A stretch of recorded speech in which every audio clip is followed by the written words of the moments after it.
Hello, this is Solomon. I'm going to be making another quick tier list. This one's going to be of the paratroopers in the game. Now, paratroopers are a unit that in any given situation, they're either really, really strong or they're absolutely worthless. Like, they end the game or they complete waste of money and time. There's not really any in between. Now, the main uses... Okay, first of all, there's no F tier because none of the paratroopers fall in that tier since none of them are completely useless. And this is with 1945 in mind. It doesn't really matter the game mode. I'm not really doing this with 1v1 team or FFA. I'm to have them all in mind, so it's kind of generalist for 1945. But anyway, paratroopers are really, really underutilized by 99% of the player base because you have to understand the game to actually be able to use paratroopers to their full potential. Now, paratroopers. So a lot of people don't get this, but paratroopers are anti-building units. You don't use them to fight other units. They're anti-building units. Like it doesn't matter if they have light weapons like the recon infantry the Japanese get, medium weapons like the French and Soviets, heavy weapons or elite weapons. It literally doesn't matter. Because if you're fighting infantry, like you're gonna lose because the enemy can make 2 to 3 infantry for every paratrooper you have. And the paratroopers have like a second of landing time before they start shooting back. Like they're just gonna die after fighting enemy units. I mean, maybe light infantry. It matters just very, very little since like Fulgor and Fallschirmjäger are just like tier 3 light infantry. If it's mainly like if the enemy person doesn't know what they're doing and their like infantry is staggered. But like if the enemy guy just makes 4 to 5 light infantry and they're standing there when your paratrooper starts landing, it doesn't matter if they're gonna be a Fulgor or not. They're just gonna die. So the weapons doesn't matter. The only thing that matters is they all have heavy grenades, so anti-building units, and use them to either capture or destroy buildings. Now, the way this happens is the most common one and the one that lots of noobs do is this paratrooping rushing at the beginning of the game, usually of UK or Japan, and they just like make an airfield right away and throw paratroopers to the enemy. And this works a lot better on the maps where the enemy production and resource, like when the production is far away from the depots and or HQ. So something like center of gravity, where there's gonna be depots in the HQ, like way far away from the production, since the production is gonna be in the front, near the middle of the map, or on like Handshake of the Elbe, since all the depots are far apart. Well, a lot of them are. Those are situations where Russian's really good. Or if the enemy's just not prepared, depending on like what they start with. Like if they start an armor base, like you can just outright capture the HQ or something, they won't be able to build a barracks. Paratroopers are also an extremely they basically counter enemy air starts because enemy air players can't do anything about paratroopers. It's really difficult because they're not gonna have a barracks or any ground protection ready. And you can spam out a lot of paratroopers early, so they might not have enough planes or anything to actually shoot down. It's gonna be difficult to shoot down all your planes before the paratroopers start landing. It's really map dependent, how much distance the paratroopers have to go, how much money, how much depots each player took. But since the paratroopers start landing, the airfield player is forced to build a barracks, which is going to be expensive. They're going to have to build light infantry, since they're not going to have heavy infantry research. In this situation, it does matter a little bit what kind of infantry you have, like what weapons. It doesn't matter that much, since the cheaper infantry, the French and Soviet one, I mean, they're 50% cheaper than Fallschirmjäger. Like, they have medium weapons, but you're going to have 50% more of them, so it still doesn't matter a whole lot. But I mean, it matters little. So yeah. Plus, paratroopers landing next to an airfield, since planes are going to start shooting down your paratroopers, then they're going to go rearm at the airfield. But then the paratroopers that new make it through are going to land and kill all the planes on the airfield. They can like camp the HQ. Like, it's really, it can be really, really difficult for an air player to defend against the para rush.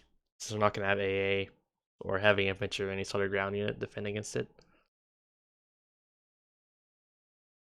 At least not without spending a ton of resources. So then what they're also used for is the mass attack. This can be in a mid game, late game, very late game. It's just when you like build up a ton of paratroopers, anywhere from like say 15 to like fucking 100 if you're an hour in under radio silence, and you send them all at once. And also, pretty much literally no one does this. Even I don't do it that often since it requires more micro, but it's ridiculously strong. It's combining paratroopers with bombers when you're doing attacks, bombing run. Like putting paratroopers with a bomber makes the attack like 4 times as effective. Because the enemy can't just build per AA, because then the AA is going to die to the paratroopers once the paratroopers start landing. And it just requires a lot more mental energy and power to defend against paratroopers and bombers, since you have to think about so much more and how to counter both of them and what units you should be building, and trying to discern where the paratroopers are landing. Plus, if the paratroopers are land, it doesn't like they can scout for you if your recon plane dies, so they just can't simply snipe the recon plane out of the sky. Yeah, it makes paratroopers and bombers. It's super effective. They're also used and they're also just useful for soaking up AA. Really late game, just by spamming 10 of them. Mainly the 10 supply one, so the Japanese one that isn't recon, and the French and Soviet. Anyway, let's get into this. We're gonna start with the airborne. Airborne is D tier because they don't have elite weapons. That doesn't really matter, but yeah, I mean they have a tech cost and they cost 15 supply, and they're out of the US. So you don't use them for the early attack because you have to tech them, and as the US, you don't have to tech your recon or light bombers. So US early air is going to be a B-25 rush or like Warhawk rush and try to shake the trucks. So you don't use paratroopers since the B-25 exists in the US. And they cost 15 supply, so they're like kind of too expensive to use late game for soaking up AA. Okay, this is the...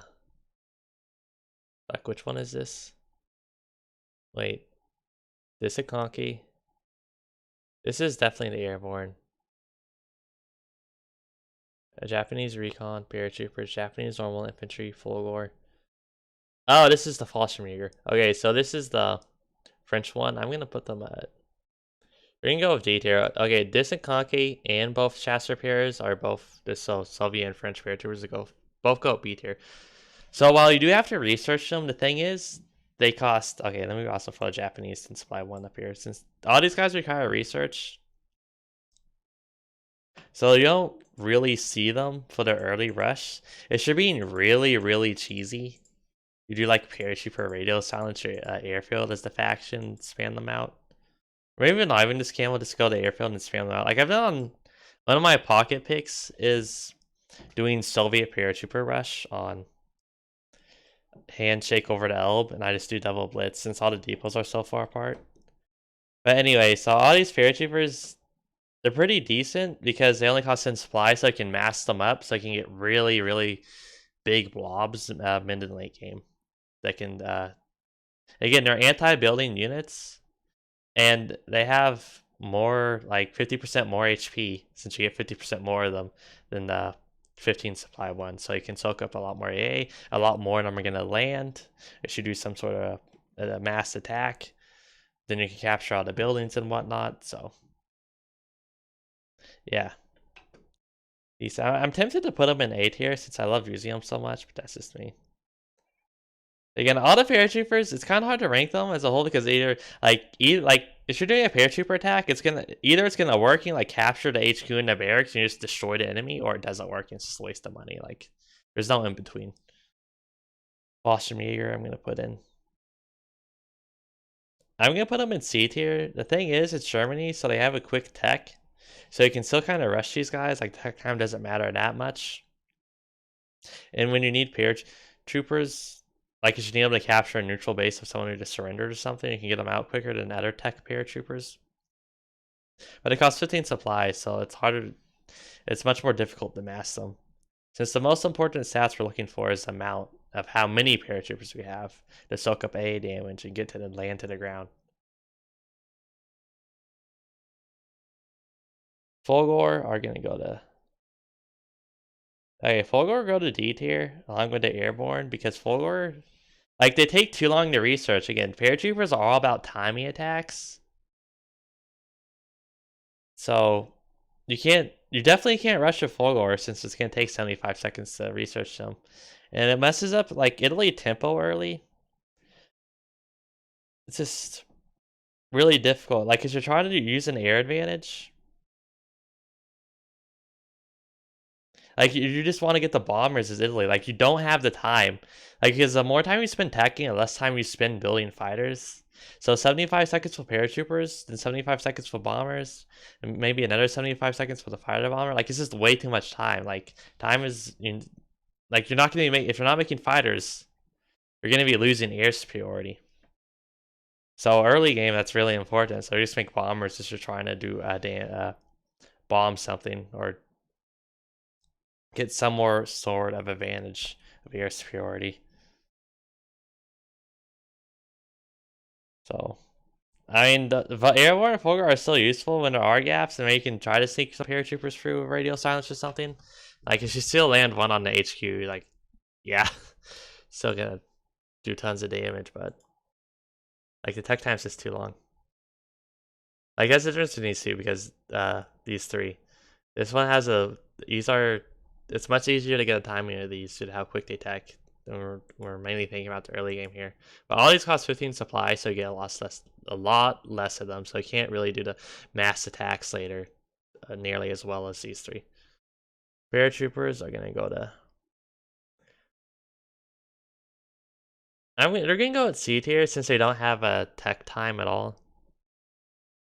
There's still 15 supply, but no tech time, so you can launch them right away. Which is only the Japanese recon infantry share.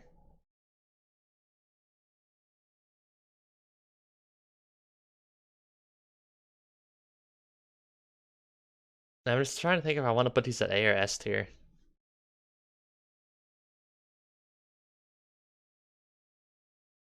Now, both these units are very similar.